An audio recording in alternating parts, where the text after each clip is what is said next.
Amelia stood frozen in front of the small coffin. Her hands trembled as she saw their daughter in a coffin. Ava, her sweet, bright-eyed daughter, lay inside, her face pale and still. The funeral had been a blur, a nightmare Amelia couldn't wake up from. She had kissed Ava's cold forehead one last time before the coffin was sealed, her heart breaking into 1,000 irreparable pieces.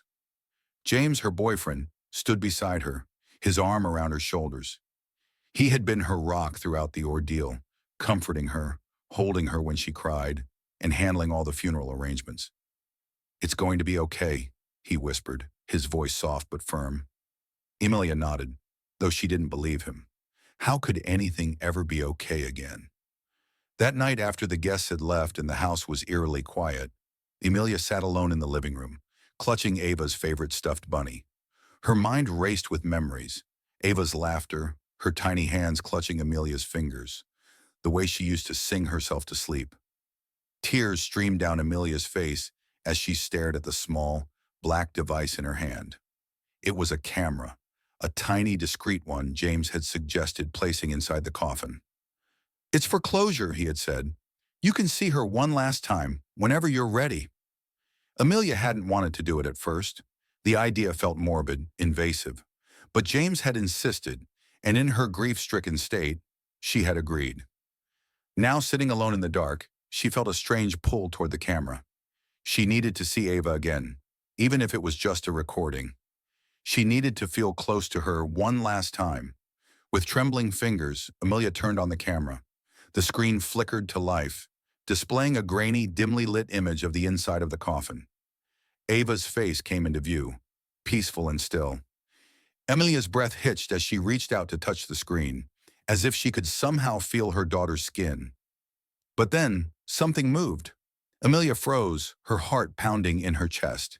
She leaned closer to the screen, her eyes widening in disbelief. Ava's hand, her tiny, delicate hand, twitched. Amelia blinked, convinced she was imagining things. But then it happened again.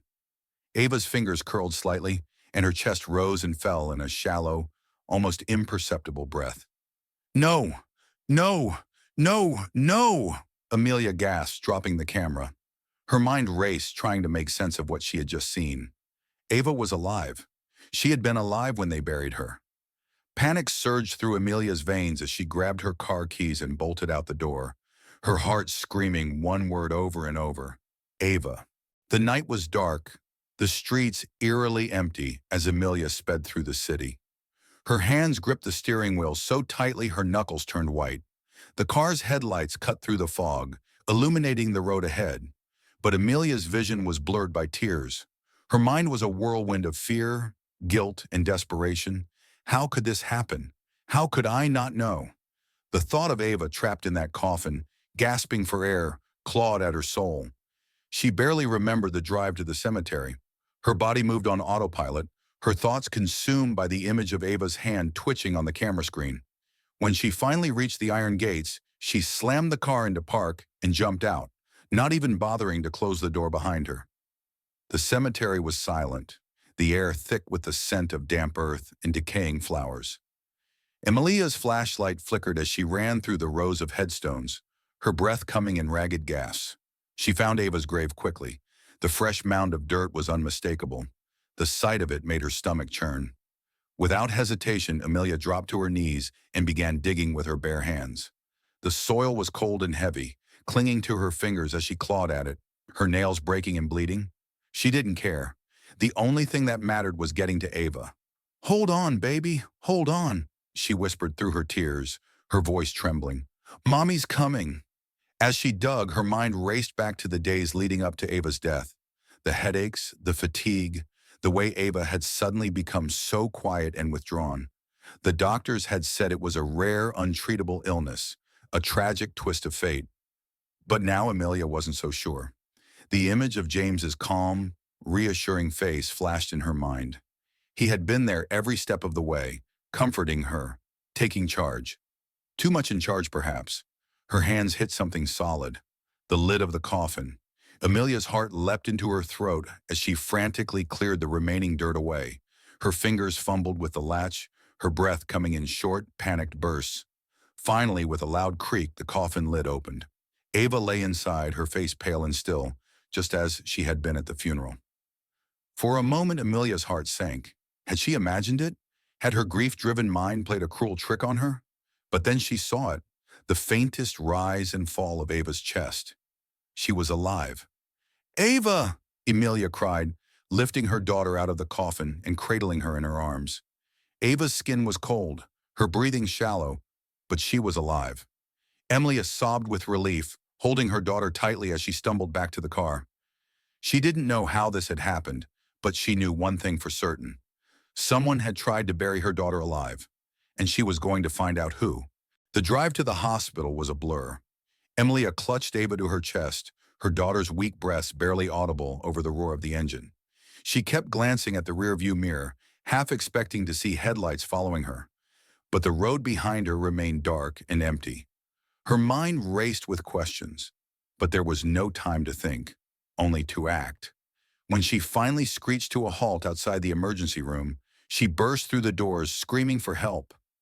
Nurses and doctors rushed to her side, their faces a mix of shock and confusion as they took Ava from her arms. Amelia followed them as far as they would let her heart pounding as she watched them wheel her daughter away. "Please," she begged a nurse who tried to stop her. "She's my daughter. She was buried alive. You have to save her." The nurse's eyes widened, but she nodded, ushering Amelia to a waiting room. "We'll do everything we can," she said gently. "You need to stay here." Amelia collapsed into a chair, her body trembling as the adrenaline began to fade. She stared at her hands, still caked with dirt and blood, and felt a wave of nausea wash over her. The reality of what had just happened was starting to sink in. Ava had been buried alive. Someone had tried to kill her, and Amelia had no idea who or why. Her thoughts turned to James. He had been the one to suggest the camera. He had been the one to handle all the arrangements. He had been so calm, so composed, even as Amelia fell apart. Too calm, perhaps. A cold knot of suspicion formed in her stomach, but she pushed it aside. She couldn't think about that now. Not until she knew Ava was safe. Hours passed in a haze of fear and exhaustion. Finally, a doctor approached her, his expression grim but not hopeless. "Your daughter is stable," he said. "She suffered from severe dehydration and oxygen deprivation, but she's strong.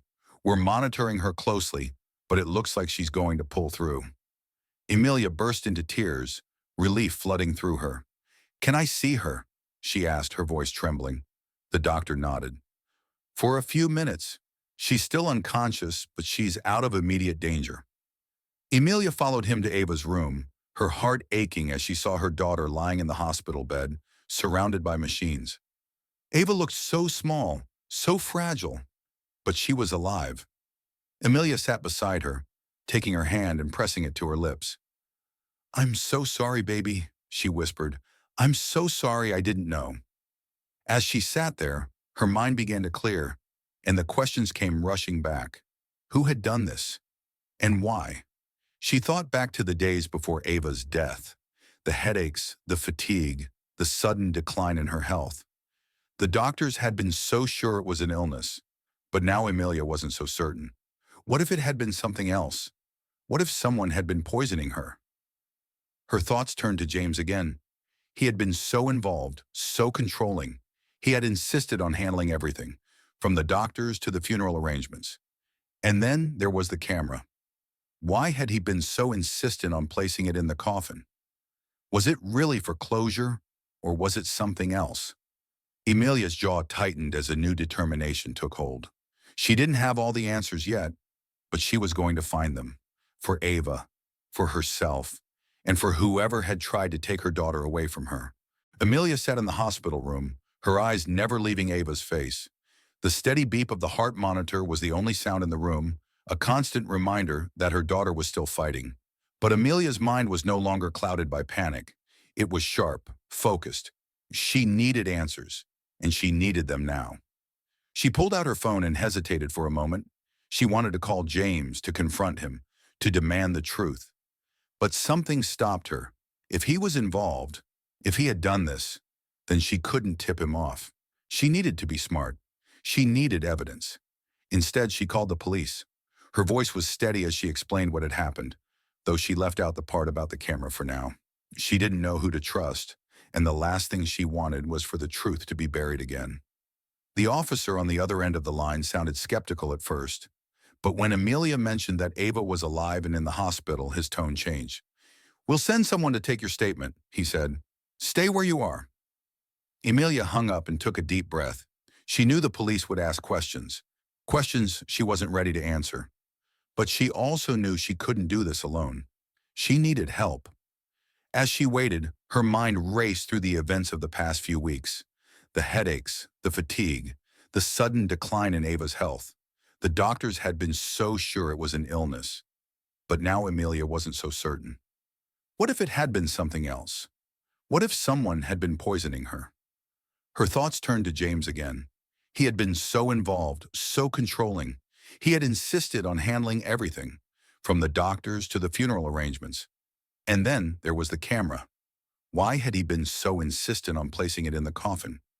Was it really for closure, or was it something else? Emilia's jaw tightened as a new determination took hold. She didn't have all the answers yet, but she was going to find them. For Ava, for herself, and for whoever had tried to take her daughter away from her. The police arrived quickly, and Amelia gave them a detailed statement, leaving out only the part about the camera. She didn't know who to trust, and she wasn't ready to reveal everything yet. The officers promised to look into it, but Amelia knew she couldn't rely on them alone. She needed to take matters into her own hands.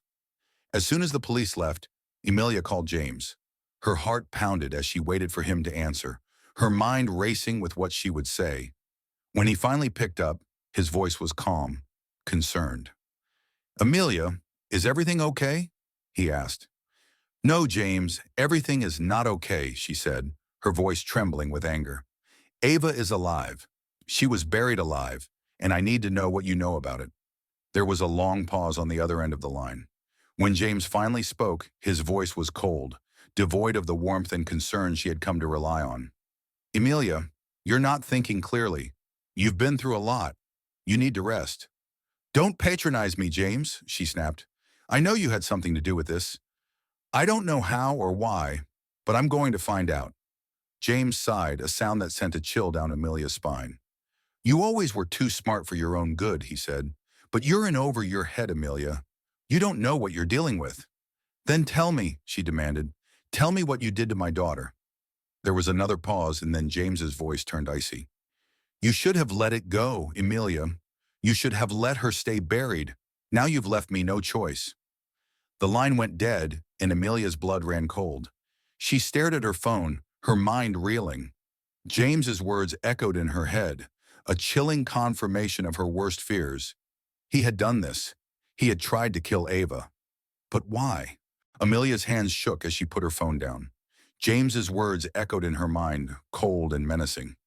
"You should have let her stay buried." The realization hit her like a punch to the gut. James had not only known about Ava being alive in the coffin, but he had wanted it to stay that way. He had wanted her daughter to die. Her mind raced, trying to piece together the puzzle. Why would James do this? What could possibly drive him to try to kill an innocent child?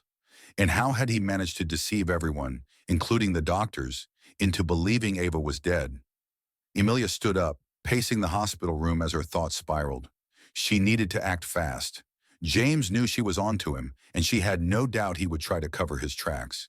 She couldn't wait for the police to figure it out. She had to find the evidence herself. She glanced at Ava, still unconscious but stable, and made a silent promise. "I'll protect you, baby, no matter what." Amelia grabbed her bag and headed for the door. She needed to go home. If James had been involved in this, there had to be something in the house. Something that would prove his guilt. She just had to find it. The drive home was a blur. Amelia's heart pounded as she pulled into the driveway, her eyes scanning the house for any sign of James. The lights were off, and the house looked empty, but she couldn't be sure.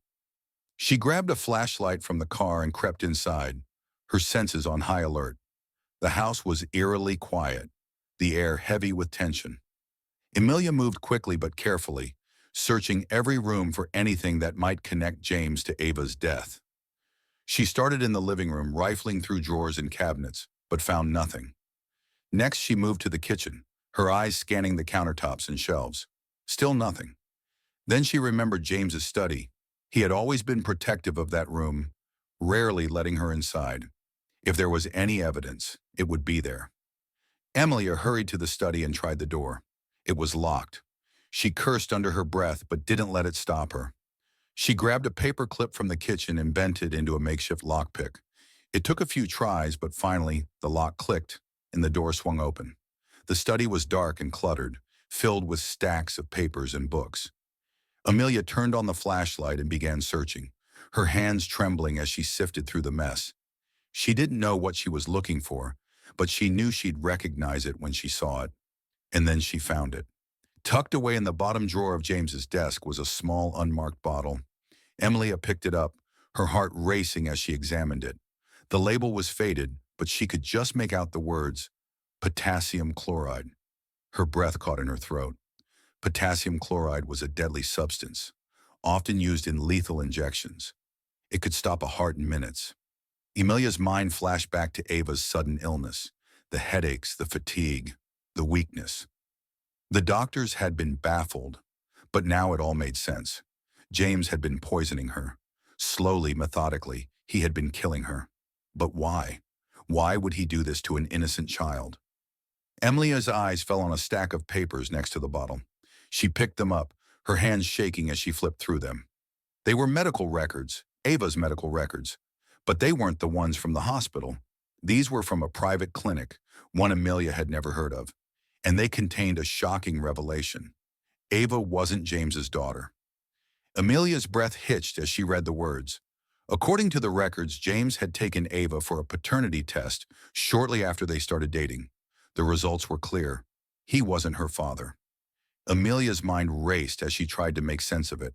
Why would James care about paternity? And why would he go to such lengths to get rid of Ava if she wasn't even his child? Then it hit her.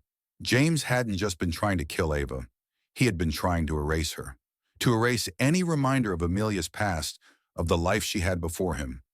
He had wanted Emilia all to himself, and Ava had been in the way. Emilia felt a surge of anger and disgust. James wasn't just a liar. He was a monster, and she was going to make sure he paid for what he had done. Emilia didn't wait for the police. She couldn't.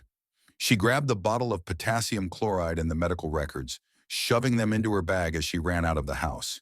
She needed to confront James to make him admit what he had done, and she needed to do it before he could hurt Ava, or her, again. She drove to James's apartment, her hands gripping the steering wheel so tightly her knuckles turned white. Her mind was a whirlwind of emotions, anger, fear, determination. She didn't know what she would do when she saw him, but she knew she couldn't let him get away with this. When she arrived, she didn't bother knocking. She kicked the door open, her heart pounding as she stepped inside. James was sitting on the couch, a glass of whiskey in his hand. He looked up as she entered, his expression calm, almost amused. "Emilia," he said, his voice smooth and unbothered. "I was wondering when you'd show up." Emilia didn't respond. She pulled the bottle of potassium chloride from her bag and held it up, her eyes blazing with fury. "You poisoned her," she said, her voice trembling with rage. "You tried to kill my daughter." James sighed, setting his glass down on the table. "You always were too smart for your own good," he said. "But you're wrong about one thing. She's not your daughter. Not really." Emilia's breath caught in her throat. "What are you talking about?" James stood up, his eyes cold and calculating. "Ava was a mistake," he said. "A reminder of a life you were supposed to leave behind. I couldn't let her stand in the way of our future." Emilia felt a surge of nausea. "You're insane," she whispered. James smirked. "Maybe, but I did what I had to do. And if you had just let it go, everything would have been fine. But you couldn't, could you? You had to dig. You had to ruin everything." Emilia's hands clenched into fists. "You're not going to get away with this," she said. "I'm going to make sure everyone knows what you did." James took a step toward her, his expression darkening. "You really think you can stop me?" he said. "You're just a grieving mother, Emilia. No one's going to believe you." Emilia didn't flinch. She reached into her bag and pulled out her phone. holding it up so James could see the screen. "Maybe not," she said, "but they'll believe this." The screen showed a live recording of their conversation, streaming directly to the police. James's eyes widened in shock, and for the first time, Emilia saw a flicker of fear in his expression. "You," he started, but before he could finish, the sound of sirens filled the air. James turned toward the window, his face pale as red and blue lights flashed outside. Emilia took a step back, her heart pounding. "It's over, James," she said. "You're done." James lunged at her, his face twisted with rage. But before he could reach her, the door burst open and police officers flooded the room. They tackled James to the ground, cuffing him as he struggled and shouted. Emilia stood frozen, watching as James was dragged away. Her legs gave out and she sank to the floor, tears streaming down her face. It was over. James was going to pay for what he had done, and Ava was safe. Ava woke up a few days later, her small hand clutching Emilia's as she opened her eyes. Emilia's heart swelled with relief as she leaned down to kiss her daughter's forehead. "Mommy?" Ava whispered, her voice weak but clear. "I'm here, baby," Emilia said, tears streaming down her face. "I'm here." As she held her daughter close, Emilia knew they had a long road ahead of them.